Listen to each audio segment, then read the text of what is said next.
Hello नमस्कार मेरे प्यारे बच्चों, मैं मोनम राय आप सभी के सामने लेके आई हूँ। आज बहुत ही इंटरेस्टिंग टॉपिक, जैसा कि आप सभी ने देखा, कल अपन ने परिमेय संख्याओं के बारे में समझा था कि परिमेय संख्या क्या होती है। परिमेय संख्याओं के बारे में अपन कल समझ चुके थे, ठीक है। इसी के साथ इसी अध्याय को आगे बढ़ाते हुए आप सभी के सामने लेके आए हुए में क्वेश्चन, कि परिमेय संख्याएं होती हैं, उनके बेस पे क्वेश्चन कैसे आते हैं। अपन कौन सी क्लास की मैथ पढ़ रहे हैं? क्लास 8 की मैथ स्टार्ट कर रहे हैं, ठीक है। यहाँ से अपन स्टार्ट करने से पहले आप सभी के सामने दो लाइन है।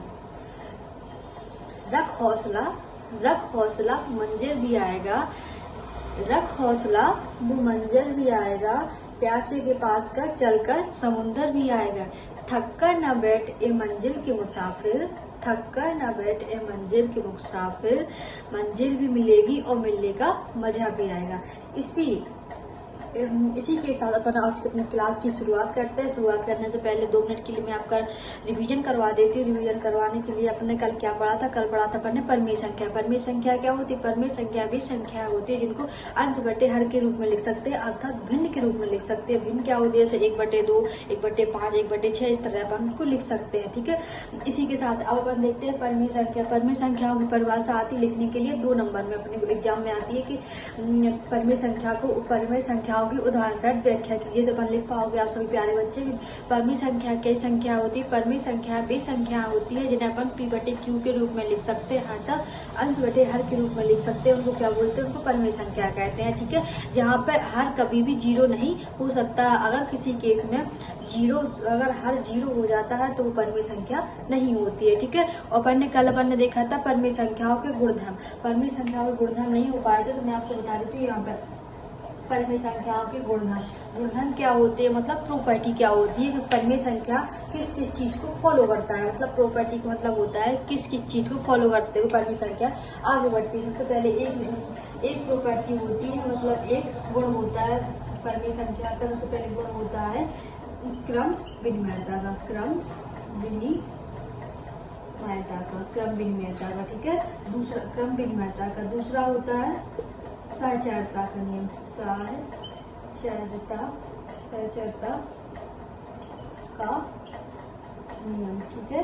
चौथा कौन सा गुणधर्म होता है? चौथा होता है तत्समक,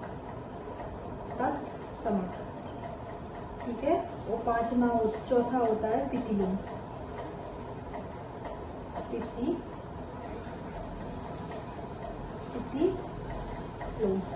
अब चलिए समझते हैं कि जो क्रम विनिमय क्या होता है। क्रम का मतलब क्या होता है? एक के बाद एक बढ़ते जाना, स्टेप बाय स्टेप होता है। मतलब अपन क्रम चलते हैं। जैसे कि आपको बोल दिया जाता है, जैसे कि कहीं पे जाते हो, किसी पार्टी में जाते हो तो आपको बोल दिया जाता है कि अपन कोई गेम खेलते हैं तो कोई क्रम से चलना होता है कि पहले आपका वो फ्रेंड आएगा, फिर B नंबर का फ्रेंड आएगा, C नंबर का फ्रेंड आएगा, मतलब क्रम में दे दिया जाए। जैसे कि आपने देखा होगा कि आप कभी कोई जैसे कहीं पेशाब बढ़ता है, सब लोग बोलते हैं क्रम से चलिए, सीधे बढ़िए क्रम से, ऐसे लाइन बाय लाइन चलिए। कि जैसे क्रम का मतलब होता है क्रम से चल रहा है। जैसे कि A+B, मान लीजिए कि 2 परिमेय संख्या ले ली, क्या परिमेय संख्या ले ली? A और B ले ली। अब इनका क्रम क्या होता है? पहले AB को जोड़िए और फिर B और C को जोड़िए। मतलब क्रम का मतलब क्या होता है?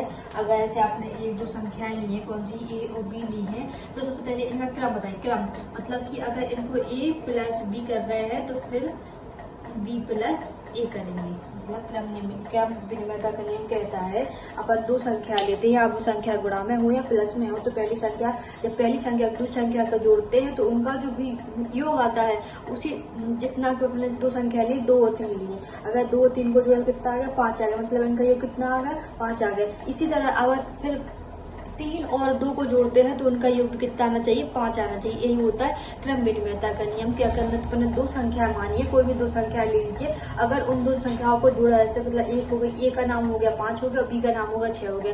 जब E और B को अपन जोड़ते हैं तो कितनी संख्या हो जाती है? 11 हो जाती है। इसी तरह जब B और प्लस C करेंगे, अगर दोनों संख्याओं का जोड़ 1 से आ गया तो उनको क्या बोलते हैं? उनको बोलते हैं क्रम विनिमयता का नियम। क्रम विनिमयता नियम कैसा होता है? अगर 2 संख्याओं को जोड़ा, A+B को जोड़ा, बराबर होना चाहिए B+C। क्रम मतलब होता है इनको एक दूसरे को पलट देना। मतलब एक दूसरी संख्या को पलट देना। अगर ए प्लस बी को जोड़ा तो इनका जो भी जोड़ आएगा तो किससे कैसा होना चाहिए, बी प्लस सी को जोड़ने का भी बराबर आना चाहिए। इसको बोलते हैं क्रम विनिमयता का नियम। ठीक है, अब सहचर्यता का नियम क्या होता है? सहचर्यता का नियम होता है, सबसे पहले इसमें अपन 3 संख्या लेते हैं, क्योंकि इसमें तीन सहचर्यता मतलब होता है इकट्ठा होता है। मतलब कि जैसे अपन 3 संख्या ले ली, मान लीजिए अपन ने ए बी सी ले ली, एक ए संख्या हो गई, एक बी संख्या हो गई, एक सी संख्या हो गई। तो चलो अपन यहाँ लिख देते हैं, इसको हटा देते हैं। चलो बाद में क्वेश्चन लिखेंगे बाद में। ठीक है, अब सहचर्यता का नियम क्या कहता है कि अपन ने 3 संख्या ली, ए बी और सी। अगर इन 3 संख्याओं को अगर पहले ए प्लस बी को जोड़ा, ठीक है, प्लस सी लिख दिया, ठीक है, अपन एक क्रम से लिख दिया, पहले ए प्लस बी को जोड़ा, फिर जितना भी जोड़ा आएगा उसमें सी को जोड़ेंगे। ठीक है, तो क्रम विनिमयता का सहचर्यता का नियम कहता है अगर तुमने ए प्लस बी को जोड़ा बाद में सी को जोड़ा, इन दोनों का जो भी योग आएगा, मान लीजिए इनका 10 योग आ गया, तो अभी कहता है कि अब इन 2 संख्याओं को जोड़िए पहले, बाद में इन संख्याओं को जोड़िए। तो क्या बोलता है, ए प्लस बी प्लस सी के थे। अगर इस तरह करने का, अगर इस संख्या का भी संख्या का योग कितना अगर 10 हो गया, तो कैसे नियम पालन करता है? सहचर्यता नियम का पालन करता है। मतलब कि ए प्लस बी को पहले जोड़ो, फिर प्लस सी को जोड़ो, इन संख्याओं को जो भी जोड़ आएगा वो बराबर होना चाहिए। पहले बी प्लस सी को जोड़ो, इन 2 संख्याओं को जोड़ो, जितना भी जोड़ आएगा उसमें कितना को जोड़ना है, इसमें अपन को ए को जोड़ना है। जब इस वाली संख्या का योग इस वाली संख्या का योग बराबर हो जाता है, तो मतलब ये क्या करता है, ये सहचर्यता नियम का पालन करता है। ठीक है, अगर 2 परिमेय संख्याओं को अपन लेते हैं, 3 परिमेय संख्याओं को लेते हैं, तो कई संख्या आती है, परिमेय संख्या ही आती है। ठीक है, इसी तरह तत्समक होता है। अब तत्समक होते हैं 2 कौन से होते हैं? एक होता है 0 होता है, एक होता है 1 होता है। अब 0 कहाँ आता है, 1 कहाँ आता है? जब अपन जैसे कि अपन 2 संख्याओं को जोड़ते हैं, ठीक है, जब 2 संख्याओं को जोड़ रहे हैं तब उसका तत्समक कितना होना चाहिए? उसका तत्समक 0 मानते हैं। अगर 2 संख्या लेते हैं, जैसे मान लीजिए उनका तत्समक है, जैसे ए प्लस बी लिया, ठीक है, अगर जोड़ते हैं अपन 2 संख्याओं तो उनका तत्समक कितना होता है? 0 होता है। मतलब ए प्लस बी को जोड़ने में कितना आना चाहिए? 0 आ जाता है। तो वो कैसे नियम पालन करता है? तत्समक का। लेकिन गुणा में अलग हो जाता है, गुणा में कैसे बदल जाता है। अगर 2 संख्याओं का गुणा करते हैं तो उसका तत्समक कितना आता है? 1 होता है। ठीक है, तो 2 तत्समक कौन से होगा? एक हो गया 0 हो गया, एक 1 हो गया। 1 कहाँ आता है? जब हम 2 संख्याओं का गुणा करते हैं तो उन संख्याओं का तत्समक कितना होता है? 1 होता है। लेकिन जब 2 संख्याओं को हम प्लस करते हैं तो उसका तत्समक कितना होता है? उसका तत्समक 0 होता है। इतना समझ में आया? जैसे कि मान लीजिए अपन ने 5 किया, 5 प्लस 5 किया, ठीक है, तो अभी इनको 0 अगर किसके लिए अपन ने किया? प्लस के लिए। अगर प्लस का तत्समक निकालना है तो पहले क्या करना पड़ेगा? अपन को 2 ऐसी संख्या लेनी पड़ेंगी जिनका योग कितना हो? 0। जैसे प्लस के 5 और माइनस के 5 लेंगे तो उनका तत्समक कितना आ जाएगा? 0।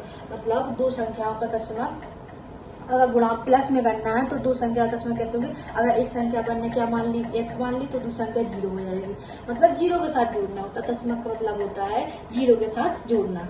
सीधी भाषा में कहा तो 0 के साथ जोड़ना। अगर जोड़ना है तो 0 के साथ जोड़ना है, अगर गुणा करना है तो 1 के साथ गुणा करना है। बस इतना ही आपको याद रखना है कि तत्समक का मतलब क्या होता है। अगर जोड़ने के लिए बोला है, अगर क्वेश्चन आपको प्रॉपर्ली दे देगा, जैसे यहाँ पे दिया हुआ क्या दिया हुआ, यहाँ से क्या लिखा है? गुणन के लिए बताया है। कभी आपको एग्जाम में क्वेश्चन दे दे कि प्लस के लिए मतलब जोड़ के लिए, तो अगर गुणा करना है तो उसके तत्समक कितना होता है? 1 होता है। ऐसे अपन एक संख्या मान ली ए है, अब उसका तत्समक क्या होगा? ए गुणे 1 हो जाएगा। मतलब 1 का गुणा किसमें करना है? 1 में करना है, तो इसका तत्समक हो जाएगा, इसका हो जाएगा ए हो जाएगा, और 1 गुणे 1 गुणे ए करना, तो इसका तत्समक क्या हो जाएगा? इसका भी ए हो जाएगा। ठीक है, तत्समक का मतलब तत्समक में वही संख्या, जिस संख्या का अपन गुणा करते हैं वही संख्या आती है।